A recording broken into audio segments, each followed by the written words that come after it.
Joining me right now to talk more about this, Michael Chertoff, former head of the Department of Homeland Security under President George W. Bush. He's the co-founder of the Chertoff Group, a global security firm that does some work for the government. Also an advisor to Republican presidential candidate Jeb Bush. Secretary Chertoff, thanks for being here. Really appreciate it. Now, you understand the terror threat to the homeland as well as anybody. How hard is it to balance not wanting people to panic while at the same time wanting them to be informed?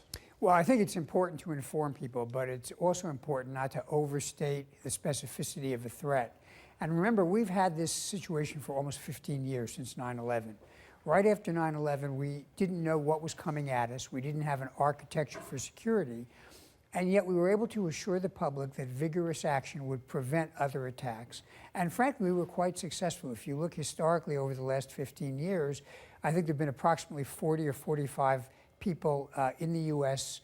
or other Americans who've been killed, relatively small compared to what we feared we would face in 2001.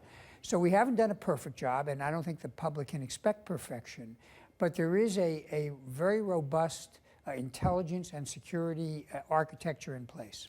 And in fact, it feels like every week or so, the Department of Justice or the FBI puts out an alert about an arrest that's been made.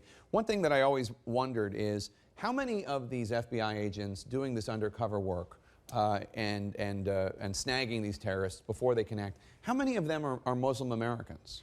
I think probably the number is relatively small, but of course the essence of an undercover is that you're pretending to be somebody that you're not. Often you have an informant, and it could be an informant from the community that makes the introduction and then drops out. But the key here is what you're trying to do is to intercept a plot before it gets off the ground. And when you get an indication someone is beginning to think about a plot, that's the time you want to swoop in and attract them and get them off the playing field. At last night's debate, one issue that came up were the changes made to the NSA's data collection system. The changes limited the access in terms of the immediacy to the metadata, but expanded some of the data. Cruz and Rubio went back and forth on that.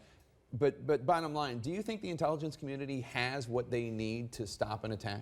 So let me begin by saying that what we call metadata, which is literally what number called what number, what IP address contacted what IP address, is maybe among the most important intelligence tools you have. Because you're looking for needles in a haystack, and you've got to get the haystack in order to look for the needles. Now, what's happened here is we've moved the haystack basically out of the custody of the government back into private hands. Two things are critical. The phone companies and Correct. the technology companies, yeah. Two things are critical to make sure it works. One is there has to be a technology platform that allows you to search quickly over all of these databases in real time. And second, they've got to store the data. So if the companies start to delete data too quickly, that's going to become a problem. And I think those are the two areas I would focus on to make sure we still get the benefit of this program. Does the U.S. have immediate access to that information if they need it? I think right now, as they're trying the new technology out and the new system out, what they're testing to see is, in fact, how quickly can we get access to the data, how complete is the search across the databases. One of the reasons I think the government wanted to wait a little bit and phase things in was to complete that testing. But I'm quite sure if there's a problem, they're going to come back to Congress and say, you've got to fix this. Donald Trump, the Republican frontrunner, obviously raised a lot of eyebrows when he talked about a total, complete ban on Muslims coming into the U.S. Now, Jeb Bush and others have made the case that actually makes us less safe. Lindsey Graham, very passionate last night, saying you're making the world more dangerous. What do you think? Look, and this is speaking from a personal standpoint, I think it would be a huge mistake to ban all Muslims from coming into the country. It would be a huge overreaction. And it would be the single best propaganda gift we could give ISIS. Because they would say, you see, the Westerners, the Christians, the Jews, they hate all Muslims. And that would put Muslims in a position where they'd start to feel, my God, the only game in town now is to go with the extremists. We've got to do the opposite. We've got to identify the people who are a real threat, and there are some real threats out there. But for others who participate fully in the life of this country, many of whom serve in the armed forces or the intelligence community, they've got to feel as if they continue to be full partners in American life. When I asked Donald Trump about this, he said, Jake, we got to do something. We got to do something. This is a real problem. Well, you got to do something intelligent. Just throwing, spaghetti against the wall to seeing what stick is not very intelligent.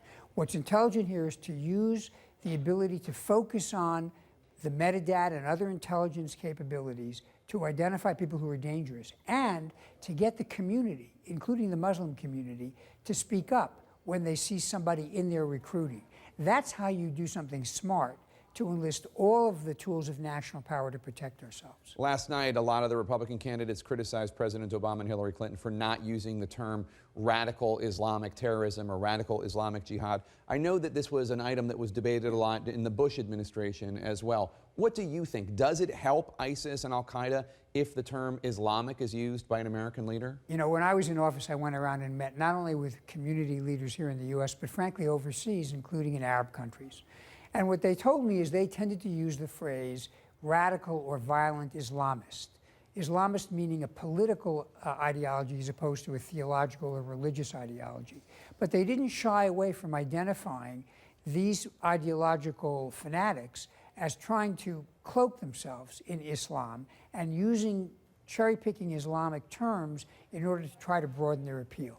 So I think we are being overly solicitous if we don't recognize that there is a connection between the ideology and the effort to recruit from the religion, but we have to distinguish between the political ideology, which is only a narrow band of what goes on, and the broader group of Muslims who don't subscribe to it. So basically you say Islamism or Islamist. I say violent Islamism or extreme Islamism. That's the phrase I use. All right. Michael Chertoff, thank you so much. Really appreciate it. Good to be